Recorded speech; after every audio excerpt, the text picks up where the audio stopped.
नमस्कार, आप देख रहे हैं प्राइम टीवी। मैं हूं आपके साथ अब्दुल करीम। बुलेटिन की शुरुआत करते हैं।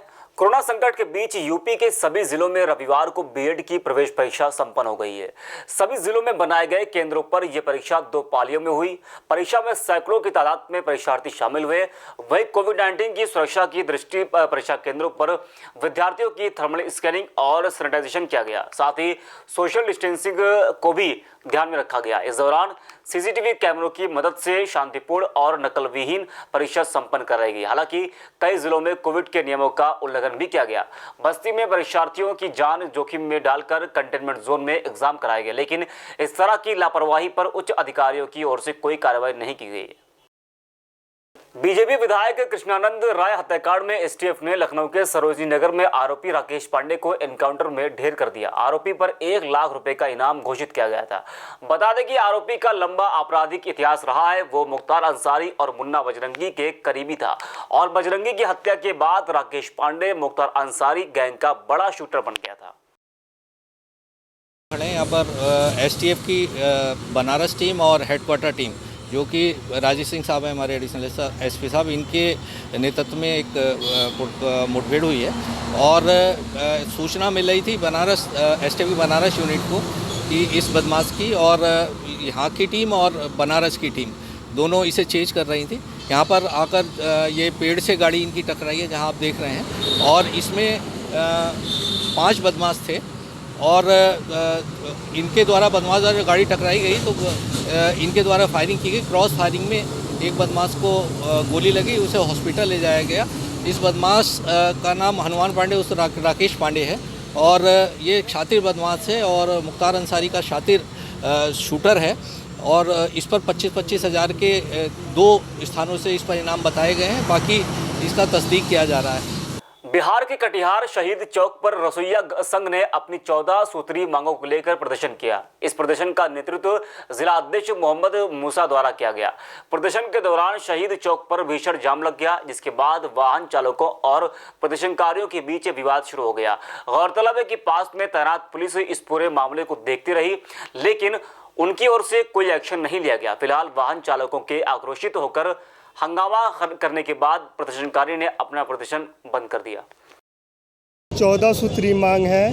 पहला, जो सरकारी कर्मचारी का दर्जा दे रसोइया को, और 1500 रुपया मानदेय में खटा रहे। वो भी 12 महीना रसोइया काम करती है, उसको 10 महीना का पेमेंट कर देते हैं। सरकार को 12 महीना का पेमेंट देना होगा इस विधानसभा चुनाव से पहले, और नहीं तो रसोइया आंदोलन करेंगे। हम लोग आंदोलन जारी रखेंगे और इसको नोट नहीं तो वोट नहीं।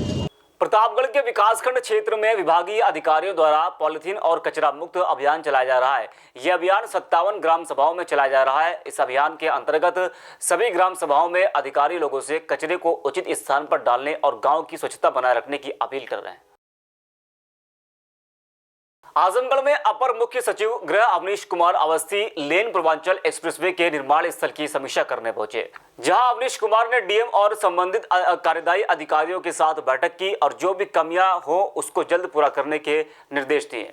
अवनीश कुमार ने बताया कि लगभग 52% कार्य पूरा हो गया है और मुख्यमंत्री की इच्छा है कि जल्द से जल्द गुणवत्तापूर्वक कार्य होना चाहिए। देखिए, हमारे पूरी सड़क की प्रगति 52% है। सड़क के मामले में जो लैंड के इश्यूज थे लगभग सब रिजॉल्व हो गए। अब कहीं भी कोई सड़क में अवरोध भी नहीं है। सड़क पूरी तरह से बन रही है और बहुत तेज़ी से सड़क बन रही है। माननीय मुख्यमंत्री जी का आदेश है कि इसको हम लोग जल्दी से जल्दी पूरा कर लें। सड़क अपने समय से पूरा होगी, लेकिन उनका आदेश ये है कि दिसंबर जनवरी तक इसको हर वर्ष मेन कैरेजवे चालू कर दिया जाए। अलीगढ़ में थाने से भागे टॉप 10 अपराधियों की लिस्ट में शामिल अवैध काले तेल के माफिया बबलू प्रधान को इगलास पुलिस ने गिरफ्तार कर लिया है। पुलिस ने पकड़े गए आरोपी के पास से 1 तमंचा, 3 जिंदा कारतूस बरामद किए हैं।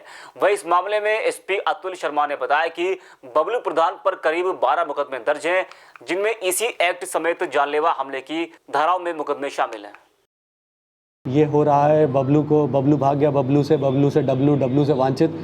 हमें ये नहीं पता कि एनालॉजी किस पत्रकार ने किस तरह से निकाली है, पर यह है कि हम लोग अपनी पूरी कर्तव्य निष्ठा से इसमें लगे हुए थे इसको पकड़ने के लिए, और हमको कल ये इसमें सफलता मिली है बबलू प्रधान को पकड़ने में।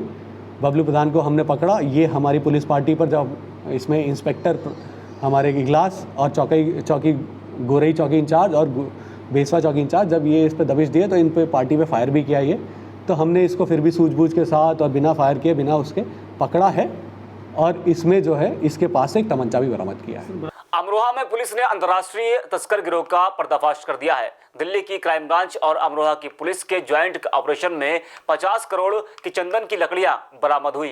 बता दें कि इन तस्करों के कई राज्यों में तार जुड़े हुए थे। वहीं तस्करी की लकड़ियों को चीन, जापान और कई देशों में सप्लाई किया जा रहा था। फिलहाल पुलिस का दावा है कि इस नेटवर्क में जुड़े लोगों को पकड़कर सख्ती से कार्रवाई की जाएगी। दिल्ली क्राइम ब्रांच और अमरोहा पुलिस इस मामले की कार्रवाई करने में जुटी हुई है। जी, इसमें आज दिल्ली क्राइम ब्रांच टीम आई थी एक अभियुक्त को पकड़ने के लिए, जिसमें कि हमारी पुलिस साथ में थी। और इसमें हमने जब कई ठिकानों पर छापेमारी की तो एक ठिकाने पे चंदन की लकड़ी भारी मात्रा में पकड़ी गई है और ये लगभग 50 क्विंटल के आसपास की लकड़ी है, जिसमें कि रेड सैंडलवुड है, वाइट सैंडलवुड है, खैर की लकड़ी भी है, उनका भूरा भी है। और यह जानकारी में आया है कि यह लकड़ी जो है स्मगल करके चाइना और जापान इत्यादि देशों में भेजी जाती है। इसमें फॉरेस्ट के अधिकारी आए हैं, उन्होंने इसको प्रथम दृष्टया प्रमाणित किया है और इसमें इनका कहना है कि ये लगभग 50 करोड़ के करीब की लकड़ी है। इसको आगे और मुकदमा दर्ज कर छानबीन की जा रही है। फिलहाल यहाँ पे जो लोग मिले हैं उन्हें हमें हिरासत में लिया है और आगे इसमें मुकदमा दर्ज कर जो भी इसकी पूरी जांच पड़ताल है वो की जाएगी। लखनऊ के अलीगंज प्रभारी निरीक्षक फरीद अहमद की टीम ने अवैध रूप से संचालित हुक्का बार पर छापा मारा, जहां से उन्होंने 5 लोगों को गिरफ्तार कर बार को बंद कर दिया है। पुलिस को पकड़े गए अभियुक्तों से 6 बाइक और 1 कार बरामद हुई है।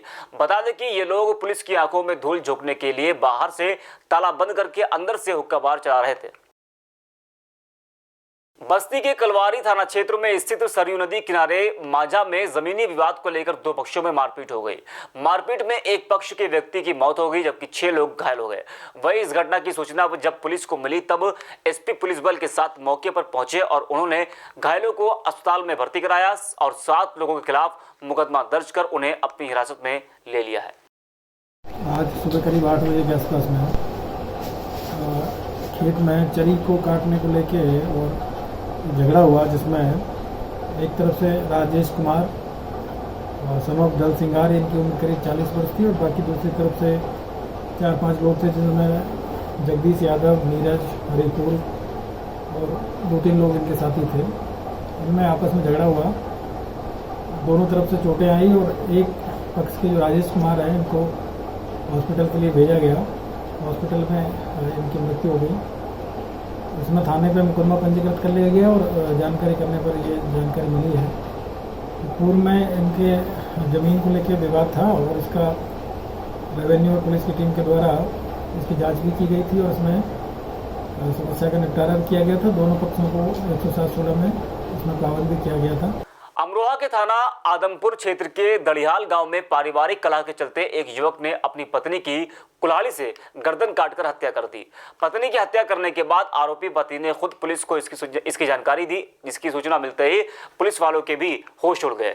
वहीं थाना प्रभारी पुलिस बल के साथ मौके पर पहुंचे और मृतका के शव को कब्जे में लेकर पोस्टमार्टम के लिए भेज दिया है और युवक को अपनी हिरासत में ले लिया है।